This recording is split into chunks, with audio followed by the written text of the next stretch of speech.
During the Apollo mission, this vehicle, the Lunar module, will take 2 men and their scientific instruments to the surface of the moon. While there, it will serve as command post and communications center. And when the astronauts finish their exploration, it will take them back to the orbiting command module for the return trip to Earth. The Lunar module is actually 2 spacecraft in one.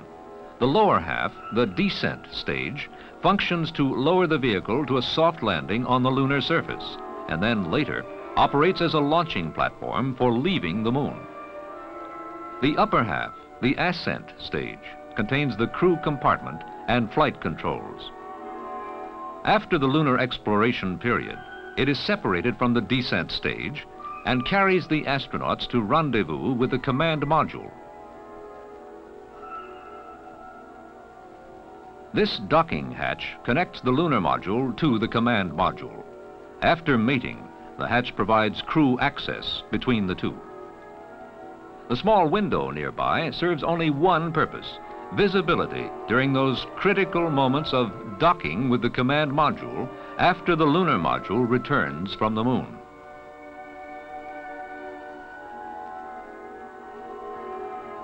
Communications play an important role in the trip to the moon, and the lunar module is well equipped for its part of the job. In all, there are 13 antennas for the various modes of reception and transmission. This parabolic antenna is the rendezvous radar, used when the lunar module leaves the moon to dock with the orbiting command module. Propulsion, too, occupies prime attention on the lunar module.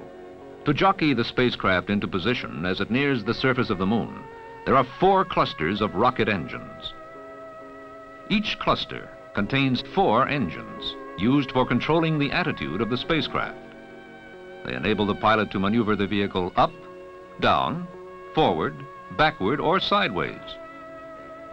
In the lower portion of the module is the rocket engine, which provides the propulsion for the descent to the moon's surface. The thrust is controllable and varies from 1 to more than 10,000 pounds.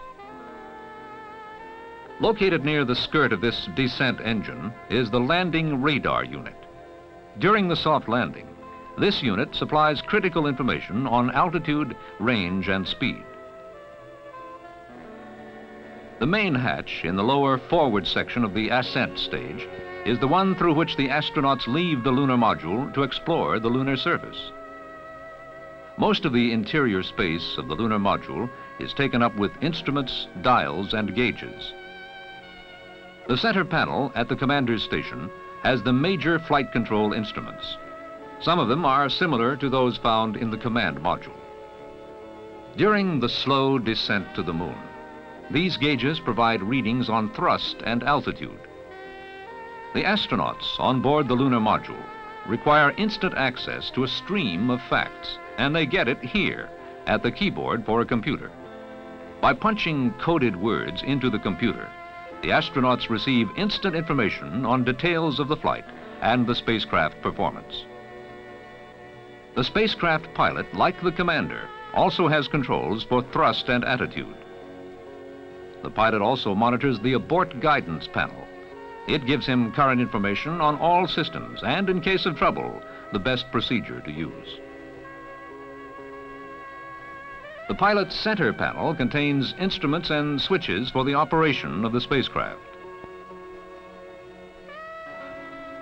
The lunar module, crammed with instrumentation, communications equipment, and propulsion, all needed for the important job of jetting 2 men down to and away from the surface of the moon.